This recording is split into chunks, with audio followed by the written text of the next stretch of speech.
제가 이름은 모르겠습니다만 한번 일어나시고 박수를 다시 한번.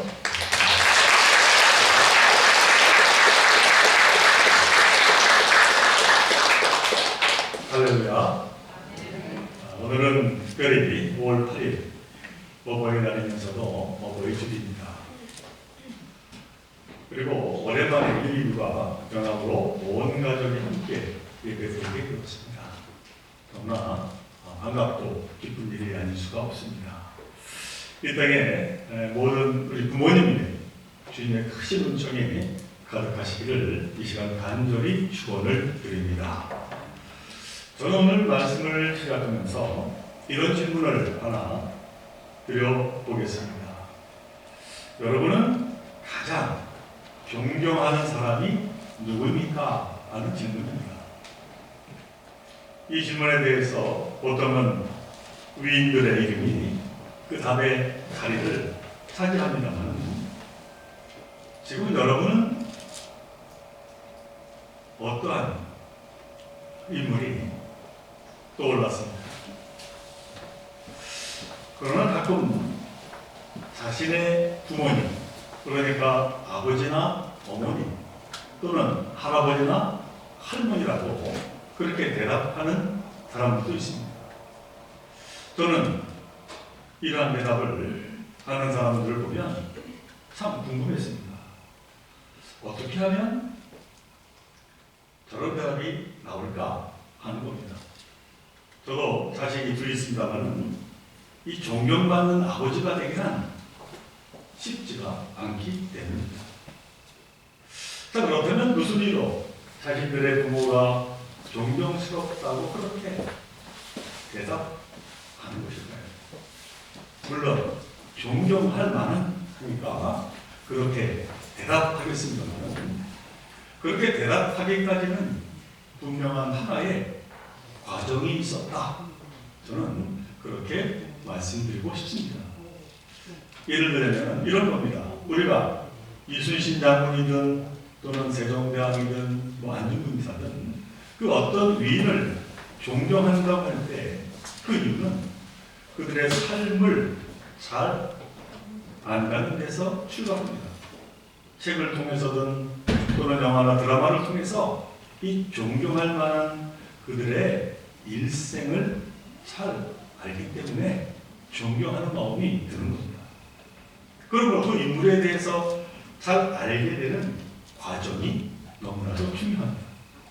이처럼 우리도 부모님의 삶을 잘 알게 되면 그리고 부모님의 그 마음을 잘 알게 되면 이 존경하지 않을 수 없기에 존경하는 대상이 부모가 된다. 저는 그렇게 말씀드리고 싶습니다.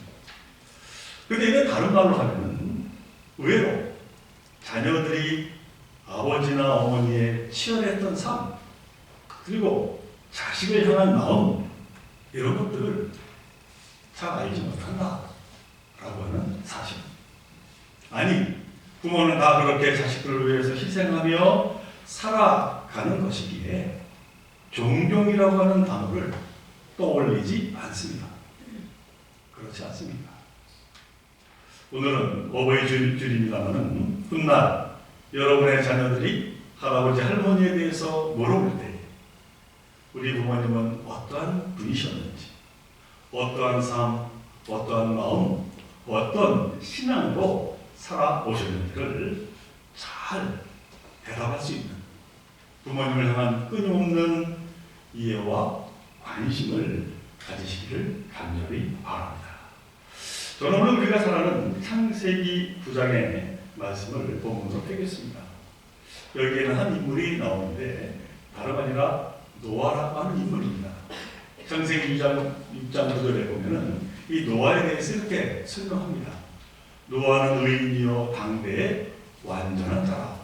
그는 하나님과 동행하는 사람이었노라 라고 말합니다. 그래서 하나님이 홍수가 세상을 심판할 때에 그의 믿음을 보시고 하나님은 모든 생명을 죽음으로 몰아넣었지만 이 노아와 그의 가족들만은 심판하지 않으셨습니다. 그런데 그런 노아에게 생각지 않은 일이 벌어졌습니다. 홍수 심판 이후에 노아는 세 아들과 함께 포도 농사를 지었습니다. 포도 농사가 잘 되었습니다. 그래서 노아는 포도주를 담갔습니다. 그런데 문제는 함께할 친구가 없었던 겁니다. 홍수 심판 이후에 사람이 다 죽었으니 이 노아에게 세상 친구가 존재할 리 마무리했습니다. 그러니 당연히 이 노아는 외로웠을 겁니다. 심판을 면하여 살아남았지만은 말입니다. 그럼 이처럼 외로이 늙어가는 아버지 노아의 마음을 어찌 이 젊은 자식들이 이해할 수가 있겠습니까? 그래서 그만 외로운 마음을 달랜다고 포도주를 마시기 시작했습니다. 한 잔, 두 잔 계속해서 마시고 또 마셨습니다. 그러다가 너무 마셔서 그만 술에 취해 골아 떨어지고 말았습니다. 벌거벗은 것도 모른 채 잠이 들고 말았다라고 하는 겁니다. 이 모습을 노아의 세 아들 가운데서 둘째 아들 함이 먼저 보게 되었습니다. 얼른 이불로 아버지를 덮어드리든지 그렇지 않으면 흔들어 깨워서라도 아버지를 도와 옷을 입혀 드렸다면 얼마나 좋았겠습니까? 그런데 오늘 본문에 보니까 둘째 아들은 아버지의 허물을 보고서 그 허물을 감춰드리기는커녕 자기 형제들에게 그 허물을 들춰내어서 흉을 보았습니다. 오늘 본문 22절은 그 상황을 이렇게 말합니다. 가나안의 아버지 함이 그의 아버지의 벌거벗은 몸을 보고 밖으로 나가서 그의 두 형제에게 알리네. 여기 두 형제에게 알렸다 라고 하는 말이 나오는데 여기서 알리다 라고 하는 이 말의 히브리어가 나가들 이렇게 되어 있습니다. 근데 이 말은 조형이 속삭이듯이 알렸다 라고 하는 말이 아니라 선언했다 라고 하는 그러한 말입니다. 말하자면 동네방에 돌면서 흉을 봤다는 말입니다. 아마도 함은 다른 두 형제가 자기의 생각에 동조하기를 바라면서 그렇게 말을 했을 겁니다. 그러나 노아의 두 다른 아들은 셈과 야벳은 달랐습니다. 그 소리를 들었을 때 그들은 얼른 옷을 준비했습니다. 누가 벌써라 빨리 아버지에게 달려갔습니다. 근데 곁에 들어갈 때 바로 가지 아니하고 아버지의 부끄러운 모습을 보지 않으려고 얼굴을 돌이키고 뒷걸음을 쳐서 다가갔습니다. 그리고 벌거벗은 아버지를 덮어드렸습니다.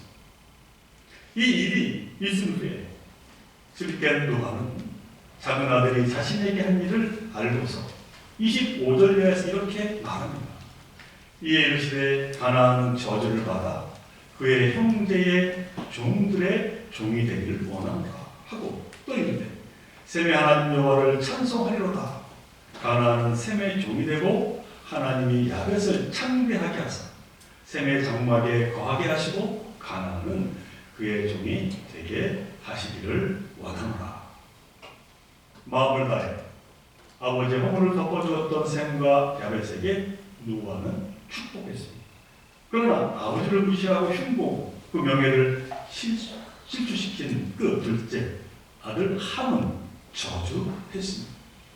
이상이 오늘 우리가 함께 봉독한 본문의 내용입니다. 이야기는 우리가 너무나도 잘 아는 이야기입니다. 그런데 이 이야기는 이성적이고 도덕적인 판단을 요구하는 구조는 아닙니다. 만일 도덕적인 시비를 가린다면 아들 함의 잘못도 크지만 일면 아버지 노아의 행동에도 문제가 있습니다. 이 모든 사람이 아버지 노아에게서 비롯되었기 때문입니다. 그러나 이 성경은 아버지 노아의 잘못을 말하지 않고 있습니다. 오히려 노아의 실수를 그 자녀들이 어떻게 여겼느냐 이에 따라서 축복과 저주를 내릴 뿐입니다. 오늘 본문에 보면 특별히 이 축복을 받은 셈과 야벳의 행동을 매우 구체적으로 기록하고 있습니다. 본문 23절의 말씀입니다. 제가 쉬운 세번역으로 읽어드립니다. 셈과 야벳은 버섯을 가지고 가서 둘이서 그것을 어깨에 걸치고 뒷걸음쳐 들어가서 아버지의 벌거벗은 몸을 덮어드렸다. 그들은 아버지의 벌거벗은 몸을 보지 않으려고 얼굴을 돌렸다. 이렇게 기록이 되고 있습니다. 뒷걸음치고 덮어주고 얼굴을 돌이키지 아니하였다. 한마디로 오늘 본문은 아버지에 대한 어떠한 도덕적 판단도 내리지 않고 덮어둔 자식들의 그 행동만을 조명하여 말씀하고 있을 뿐입니다. 우리가 어릴 때 우리 부모님들은 우리를 어떻게 기르셨습니까? 부모님은 우리를 덮어주시면서 길러주셨습니다. 어릴 때 우리 모두의 경험이지만은 우리는 이불을 발로 차며 잠을 자봅니다. 그럴 때 부모님은 주무시다가도 일어나서 감기 걸릴까 염려하시며 이불을 덮어주십니다. 어찌 덮어준 것이 이것뿐이겠습니까? 여기 우리 중 부모 속을 한 번도 안 썩이고 산 사람이 얼마나 되겠습니까? 그럴 때마다 부모님은 사랑의 이불로 자식의 허물을 덮어주십니다. 사랑하는 종교의 성도들은 오늘 본문 말씀은 우리에게 당부합니다. 이제는 우리가 덮어드릴 차례라고 그렇게 말씀하고 있는 겁니다. 연로하신 부모님을 공경하는 그 마음으로 덮어드리며 사시기를 간절히 바랍니다. 이것이 자식이 취할 마땅한 우리 믿음입니다. 특별히 자녀 앞에서 부모의 흉을 보는 일이 없어야 할 것입니다. 세상은 서로 들춰내기에 바쁘지만은 적어도 부모나 자식의 일에서는 덮어두고 살아가는 것이 너무나도 당연한 일이 아니지 않겠는가 하는 겁니다. 오늘 본문을 통해서 너무나 안타까웠던 것은 둘째 아들 함입니다. 우리가 살아가면서 결코 잊지 말아야 할 것이 있습니다. 그것은 지금 존재하고 있는 내가 어디에서 왔는지를 아는 겁니다. 그러나 함은 이 사실을 그만 까맣게 잊어버리고 말았습니다. 그는 자기의 존재의 근원을 몰랐다라고 하는 사실입니다. 그래서는 아버지의 허물을 용납하지 못했고 덮어주지 못했습니다. 온 인류가 홍수로 멸망할 때 함은 누구 때문에 살아났습니까? 아버지 때문에 살 수가 있었던 겁니다. 노아는 하나님의 명령에 따라서 120년 동안 방주를 지었습니다. 그래서 그 가족이 다 살아남게 된 것입니다. 바로 아버지의 이 같은 그 피나는 그 모든 수고 때문에 자기가 오늘날 이렇게 살아있다라고 하는 그것을 마음에 담고 있었다면 함은 아버지를 그렇게 흉보지 못했을 것입니다. 사랑하는 종교의 여러분, 부모 공경은 부모가 흠이 없기에 하는 말이 결코 아닙니다. 세상 사람 중에 흠없는 사람이 어디에 있겠습니까? 오늘 본문 말씀에서도 보면 아버지 노아의 잘못에 대해서 침묵합니다. 물론 그렇다고 아버지 노아의 행동이 옳고 정당하다라고 하는 것은 아닙니다. 그러나 오늘 본문이 우리에게 하시고자 하는 그 말씀의 초점은 바로 부모님에 대한 공경 여기에 있습니다. 우리는 기억해야 할 것입니다. 부모님이 훌륭하시든 좀 모자르시든 능력이 많으시든 아니면 좀 부족하시든 그에 상관이 없다는 말입니다. 부모 공경은 십자명의 5번째 개념입니다. 그만큼 중요한 절대 계명입니다. 그러니까 해도 되고 안 해도 되는 계명이 아니라 꼭 지켜야 하는 하나님의 명령이라고 하는 사실입니다. 이 계명에 대해서 사도 바울은 이렇게 설명합니다. 에베소서 6장 1절 이하의 말씀입니다. 자녀들아, 주 안에서 너희 부모에게 순종하라. 이것이 옳으니라. 내 아버지와 어머니를 공경하라. 이것이 약속이 있는 첫 계명입니다. 이로써 내가 잘되고 땅에서 장수하리라 말씀하고 있습니다. 사랑하는 종교의 성도들은 이 세상에 부모 없이 존재하는 사람은 없다라고 하는 것 언제나 기억하며 살아가시기를 바랍니다. 오늘의 나라는 존재는 부모에게서 시작되었음을 늘 기억하시기를 바랍니다. 내 생명이 거기서 나왔습니다. 그래서 그 생명을 풍요롭게 하는 그 약속, 내가 잘되고 땅에서 오래 살 것이다 라고 하는 그 약속이 있는 겁니다. 그러므로 부모 긍휼을 통해서 이러한 축복의 삶을 누리며 살아가시기를 간절히 바랍니다. 그러나 이와 반대로 만일 부모님을 함부로 대하는 것은 생명의 원주인이신 하나님을 모욕하는 이름을 또한 잊지 마시기를 바랍니다. 바라기는 부모님을 공경하는 그 가정을 세워나가는 여러분 되시고, 그로 인하여 하나님의 축복 가득하는 여러분들의 삶이 되시길 주님의 이름으로 간절히 축원을 드립니다. 함께 기도드린 사랑 하나님, 오늘 노아의 아들에 대해서 함께 보았습니다. 저희들 이제는 연로하신 부모님, 우리 아버지 어머니들, 또 할아버지 할머니 우리가 덮어드리며 공경하며 살아가야 될 줄로 믿습니다. 언제나 이 마음을 늘 마음에 새기는 저희들 되게 하여 주시고, 더욱더 정말 하나님께 순종하는 우리 부모님에게 순종하며 그 가운데 평화로운 가정을 이루어가는 저희들 모두가 되게 하여 주옵소서. 이 모든 것 간절히 바라올 때마다 우리 주 예수 그리스도의 이름으로 감사하며 기도드리옵나이다.